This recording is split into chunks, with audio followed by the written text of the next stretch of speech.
Hello everyone. So आज हम one dimensional array and function का सेकंड टॉपिक पढ़ेंगे, पासिंग होल एरे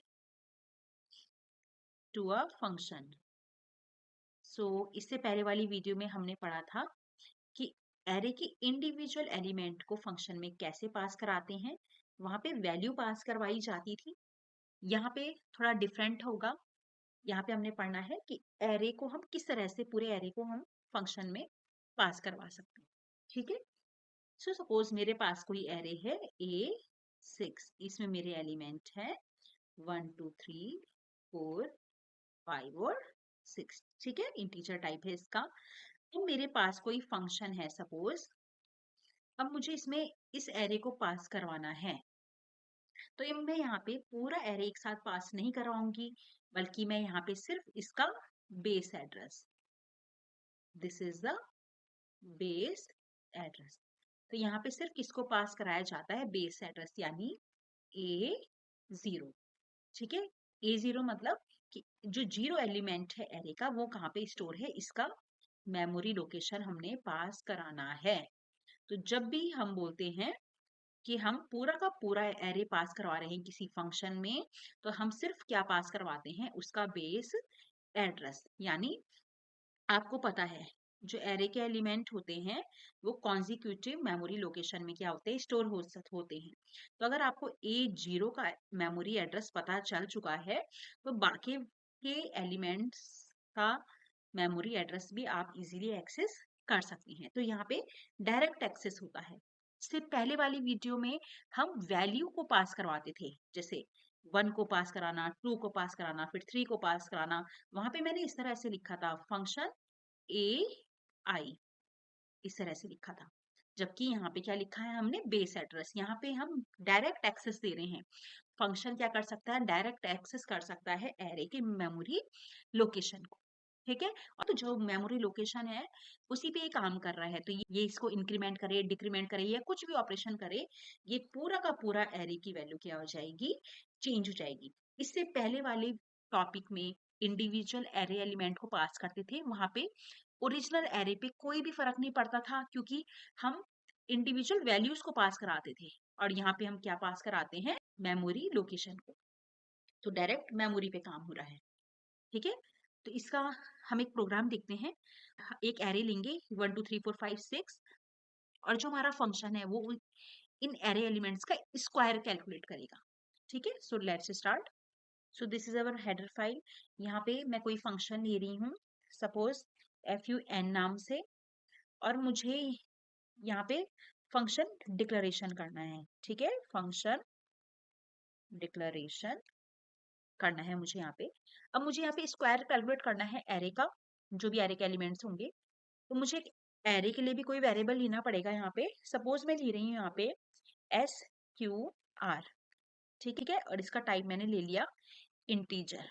तो यहाँ पे ये क्या करेगा, इंटीजर टाइप की एरे को ही क्या कर सकता है, यहाँ पे ले सकता है। और इसका मैं रिटर्न टाइप ले लेती हूँ यहाँ पे वाइट। ठीक है, अब मैं यहाँ पे ले रही हूँ मेन फंक्शन। सो इंट आई हम किसके लिए ले लेंगे, जो भी हमारे लूप चलेंगे। ठीक है, एरे के एलिमेंट्स को प्रिंट कराना या जो भी होगा उसके लिए। और मैं एक एरे ले रही हूँ A नाम से। अब इसके एलिमेंट मैं यहाँ पे एंटर करा रही हूँ। इसको आप यूजर से भी एंटर करा सकते हैं, वो लेंथी हो जाएगा प्रोग्राम। इससे पहले मैं ऑलरेडी डिस्कस कर चुकी हूँ, तो आप वहां से इसे देख सकते हैं अगर आपको यूजर से एलिमेंट लेने हैं। ठीक है, तो ये हमने एरे के एलिमेंट एंटर करा दिए हैं। ठीक है, FUN इंट SQR एरे, इस तरह से। और यहाँ पे मैं लिख लेती हूँ फंक्शन डेफिनेशन। सो यहाँ पे हम ले रहे हैं एक variable int i for the iteration for. यहाँ पे लिख लेती हूँ मैं I is equal to 0, 6 element है तो लेस देन 6, और I प्लस प्लस। ठीक है, अब यहाँ पे मैं इसको स्क्वायर कैलकुलेट करने वाली हूँ। तो अगर मेरे एरे का नाम SQR है, ठीक है, तो इसके एलिमेंट कैसे आएंगे, SQR I से डिनोट करेंगे हम। तो SQR I किसके बराबर होगा, स्क्वायर करना है तो आपस में इंटू होंगे, SQRI इंटू SQRI। ठीक है, यहाँ पे हम क्या कैलकुलेट कर रहे हैं, कैलकुलेट स्क्वायर। इसको क्लोज करेंगे, इसको क्लोज करेंगे, यहाँ पे ये मेरा वॉइड भी क्लोज हो गया। ठीक है, तो जो ये नीचे वाला पोर्शन है फंक्शन डेफिनेशन, ये क्या कर रहा है, SQR नाम का जो भी एरे होगा उसके एलिमेंट्स को क्या कर रहा है, स्क्वायर कर रहा है। तो टोटल 6 एलिमेंट का यहाँ पे ये स्क्वायर करेगा। ठीक है, अब मुझे ये एरे अगर इस फंक्शन में पास कराना है तो मैं क्या करूंगी, इसका बेस एड्रेस पास कराऊंगी, है ना। फंक्शन कॉलिंग करनी पड़ेगी, फंक्शन डिक्लेरेशन हो गया, डेफिनेशन हो गया, फंक्शन कॉलिंग बचा है। तो किस तरह से लिखेंगे, FUN और यहाँ पे क्या आ जाएगा आपका A, बेस एड्रेस। ठीक है, तो यहाँ पे हमने इसको बेस एड्रेस लिख दिया और इसी से क्या होगा, passing whole array to function. ठीक है, बेस एड्रेस हमने दे दिया है फंक्शन। अब बेस एड्रेस मिल गया तो कॉन्सिक्यूटिव मेमोरी लोकेशन होने के कारण बाकी के एलिमेंट्स का भी वो एड्रेस एक्सेस कर सकता है, राइट। अब जो यहाँ पे SQR है वो भी किस मेमोरी लोकेशन को पॉइंट आउट कर रहा है, ए की मेमोरी लोकेशन को, क्योंकि हमने यहाँ पे डायरेक्ट क्या कर दिया है, फंक्शन को मेमोरी एक्सेस दे दिया है, किसका, ए नाम के एरे का। तो जो SQR है वो भी किसको पॉइंट आउट करेगा, सीधा ए वाली जो एरे था। ठीक है, इसका मतलब है जब इसमें ये क्या कर रहा है, सेम इसके मेमोरी लोकेशन पे काम कर रहा है, तो यानी SQR वाला जो एरे है ये कुछ भी increment decrement square square root कुछ भी करेगा तो सीधा कहाँ फर्क पड़ेगा, ए वाली एरे पे भी फर्क पड़ेगा, क्योंकि हम डायरेक्ट मेमोरी लोकेशन पे काम कर रहे हैं।